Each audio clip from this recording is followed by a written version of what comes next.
guys, welcome back to another interview. We are here with Alana and Josh from J-Bone Collective. How's it going, you alright? Yeah, good. How's it going? Good, yeah.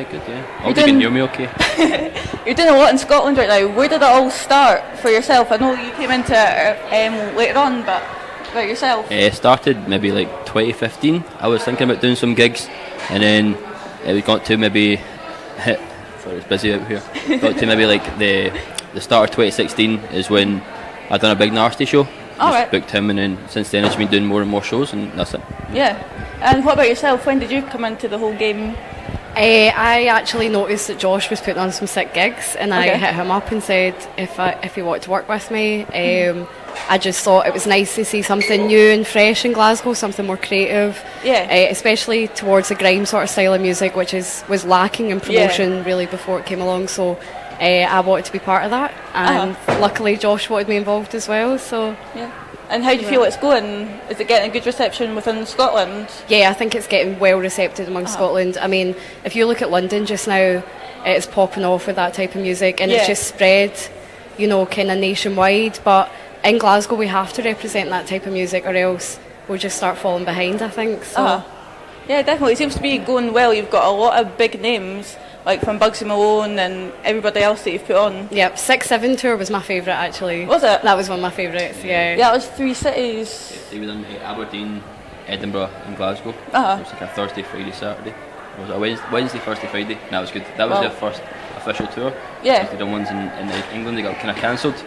But so we done 3 nights, and that was good, man. It was really good. I think it's really good for the Scottish scene as well, because like you bring these big names, but you also get like Scottish acts to perform as well, like to support them. So I think between the two yourselves, you're doing big things. Yeah, that was one of the main things for me at the start, was to make sure that the guys supporting them was like local acts and like local grime acts, because most of the time when a big artist was coming here, they would be like, they'd bring up their own support, or it'd be someone random, and it would never be anyone actual local. Yeah. So my main goal was to kind of get local boys on there, which we've been doing from the start. Yeah.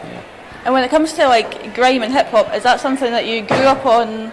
Yeah. Mostly hip hop is what I was like. I would always go to hip hop gigs.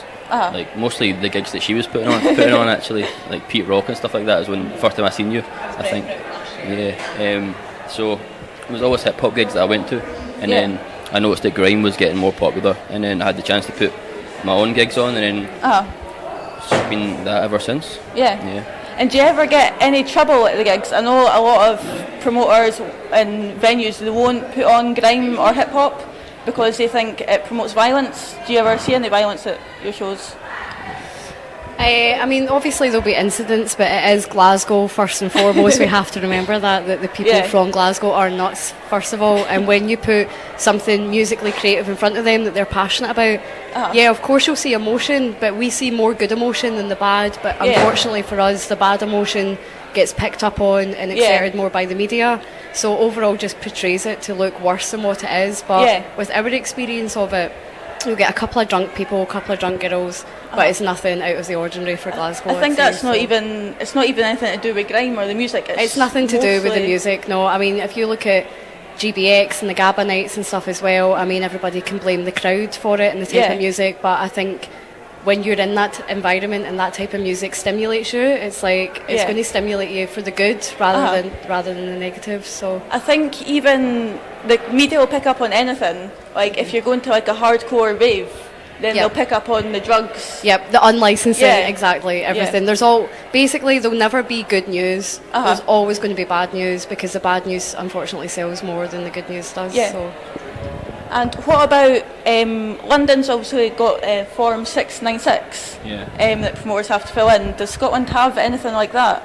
No, nothing like that, but I don't know why it's such a big issue down there, because it seems like if a rapper or an artist has got a kind of criminal record, then them doing shows, that affects it somehow, and like they think that maybe means that there'll be violence at their shows, or they'll incite violence because they've got a criminal record. But so it's a big issue down there. But up here, there's not been any problems. It's like the 6-7 tour in England that I mentioned, the one that got kind of a few dates got cancelled. That was because of that form.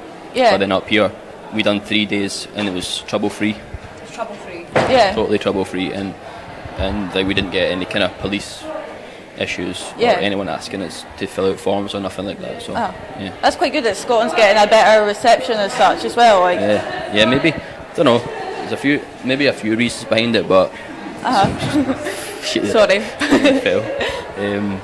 But yeah, so I don't know. But there's not been trouble anyway so far, which is the best thing, and I don't think there will be, as long as the venues and the punters stay sound.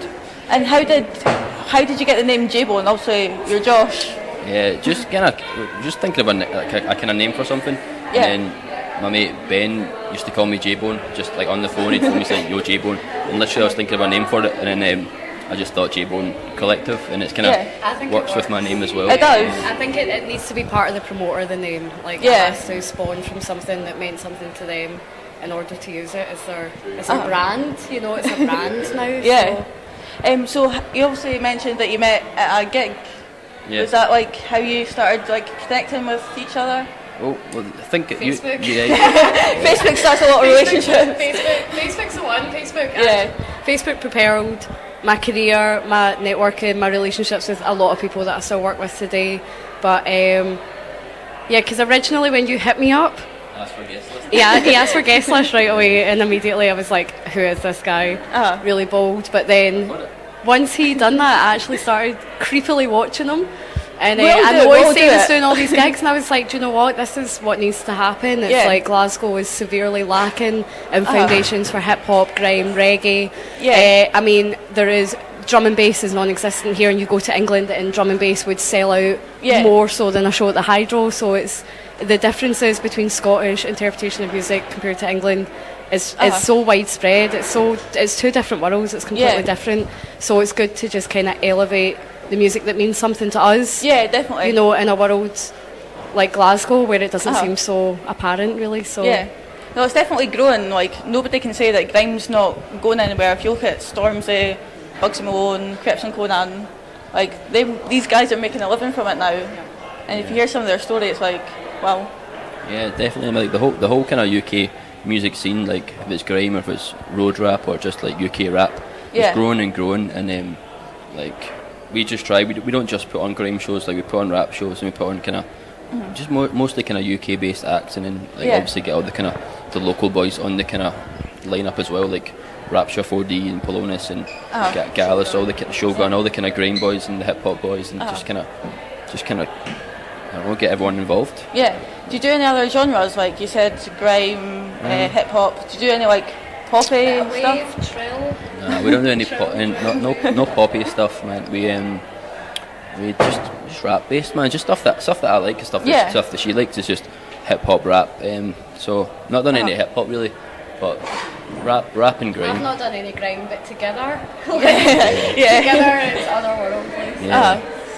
And what about who's the nicest person that you've met doing this, like act wise? Act wise? Yeah. Maybe Prez T. Prez T, yeah. Stormzy was lovely. Do you meet Stormzy as well? Met him in Bristol. Yeah, he was actually. You've met a lot of people, to be fair. Yeah. Everybody's been great. There's not anybody that to be fair, there's not anybody that I've actually dealt with artist-wise that have actually been anything but pleasant. They've all been really well-mannered, really up for the Glasgow scene. We've got a good rep for being the party city. Yes. So they come here and they want to party. Yeah, Stormzy's brother actually is from Greenock. Really? Which is, I stay in Greenock, it's 2 minutes up the road. Yeah. I totally didn't know that. So yeah, creativity spawns everywhere, and it's a shame that I feel that places like Glasgow maybe get slightly more ignored than what it would down in England. You know, if we were to do the same gigs in Bristol, London, you know, we'd be selling out shows all the time, but that's not what it was about for us. It was just about to grow the music and to grow the local acts and to make people more aware that we have a scene as well. Yeah. And it's cultivated by some of the best people. I think with the likes of 1250 TV, Wavy Music, they're definitely doing their bit and pushing it. And also you can't not mention Shogun, like the stuff he's doing, and he's really he's like, for me anyway, to be doing hip hop for so long, working with the hip hop acts for years. There's some people in Glasgow that have been doing it for 15 years, and for Shogun to get noticed and to be played down there quite widespread is such a big move for Glasgow. Like, people should be really supporting that. not taking it personally. You know, it's a movement for the whole scene, and not just one person. And he supports the scene as well. So, do you think within Scotland there's a divide between like East and West, or different people, different not genres, but I think there will always be. I don't think that's specifically because it's Glasgow. I think that's just how towns were. It's traditional aspects of things, like nowadays we access information much quicker. We're all on Instagram, we're all on the latest video, so we're able to process that information much quicker. It becomes more widespread, whereas 5 years ago, 10 years ago, that was not possible.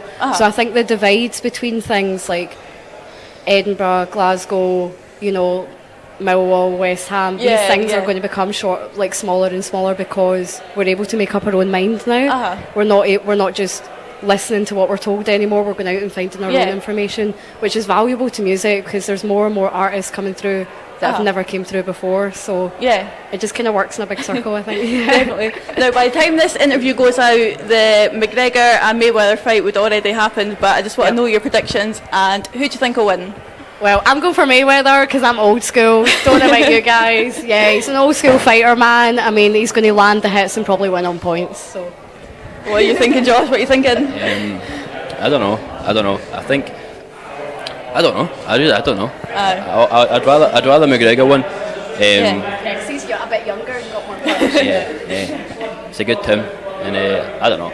We're going to be putting money down on it later. I don't know. I just want to see a good fight and see what happens. But are you staying out to watch it after the after party? Well, what time is it just now? It's like 5 in the morning. Yeah, so it's it's ages away from now. So we've got some buckets. I'm going to bed for a wee sleep. Then I'll be watching it. You going to go for a sleep first? Yeah.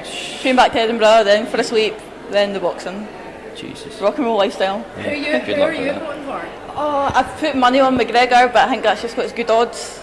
How much money? Oh, like £50 bet or something. Oh, right. We're not talking like lots of money, but it's like £50 bet, and then you get like £12 back if you win. So that's alright. It's an alright bet, but so I'd just put a bet on both sides, and then you can lose, can you? Exactly. Just hope for the best. Brilliant. Thank you very much for your time, guys. Keep doing what you're doing and promoting the scene. Thank you. Cheers.